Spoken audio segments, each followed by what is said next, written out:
18/2/24 రాప్తాడ ఒక పెద్ద బహిరంగ సభ వైఎస్ఆర్ పార్టీ తరఫున జరిగినది. మరి ఆ సభకు ముఖ్య అతిథులుగా రాష్ట్ర ముఖ్యమంత్రి గౌరవనీయులైన జగన్మోహన్ రెడ్డి గారు రావడం జరిగింది. మరి అదేవిధంగా అక్కడ 150 మంది వరకు ఎమ్మెల్యేలు కూడా రావడం జరిగింది. ఎంతోమంది నాయకులు, ఎంతోమంది కార్యకర్తలు, లక్షలాది మంది దానికి తరలివచ్చి ఆయనకు సంఘీభావం తెలపడం జరిగినది. ఆ సభ విజయవంతం అయినందుకు ప్రజారక్షణ సమితి తరఫున ముందుగా వారికి ధన్యవాదాలు తెలియజేస్తున్నాము. కానీ అలాంటి పెద్ద బహిరంగ సభల్లో ఎంతోమంది వస్తుంటారు, పోతుంటారు.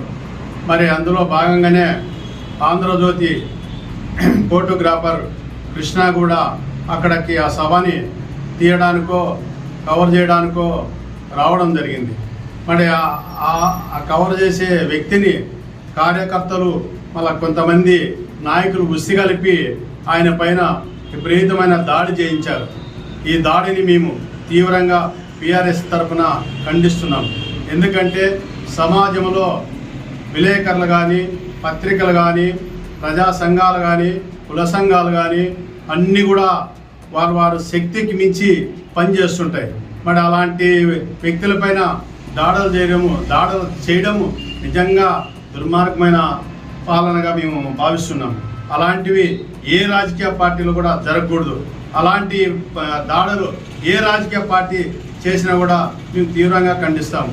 ఎందుకంటే ఆ దాడుల్లో ఆ జనంలో ఎక్కడైనా తగలని చాటు తగిలి చనిపోతుంటారు. ఇది చాలా దారుణం. చాలా ఇది అసలుకే అక్కడ ప్రభుత్వాలు ఉన్నాయా లేవా, మరి నియంత పాలన కొనసాగుతుందా అనే విధంగా కూడా ప్రజల్లోకి మెసేజ్ వెళ్ళిపోతుంది. ఎన్నికలు జరుగుతున్నాయి. ఎన్నికలు జరిగినప్పుడు ఎవరు ప్రచారం వాళ్ళు గొప్పగా చేసుకోవచ్చు సమాజంలో స్వేచ్ఛాస్వతంత్రంగా. మరి అదేవిధంగా వైఎస్ఆర్ పార్టీ ఈ 4 సంవత్సరాల 8 నెలలు 10 నెలలు ఏం చేసిందో అవి చెప్పుకోవచ్చు.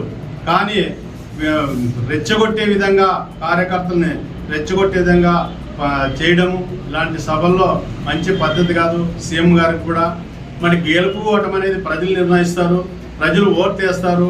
రేపు 2024 జరిగే ఎన్నికల్లో ఒక విద్యా వాతావరణం తీసుకురాకోకుండా మంచి వాతావరణం తీసుకొని వచ్చి మరి స్వేచ్ఛాస్వతంత్రంగా ఎన్నికలు జరిగే విధంగా రాష్ట్ర ప్రభుత్వాలు కానీ, కేంద్ర ప్రభుత్వం కానీ దీని మీద ప్రత్యేకమైన దృష్టి పెట్టాలని చెప్పి మేము కేంద్ర ప్రభుత్వాన్ని కూడా తెలియజేస్తున్నాము.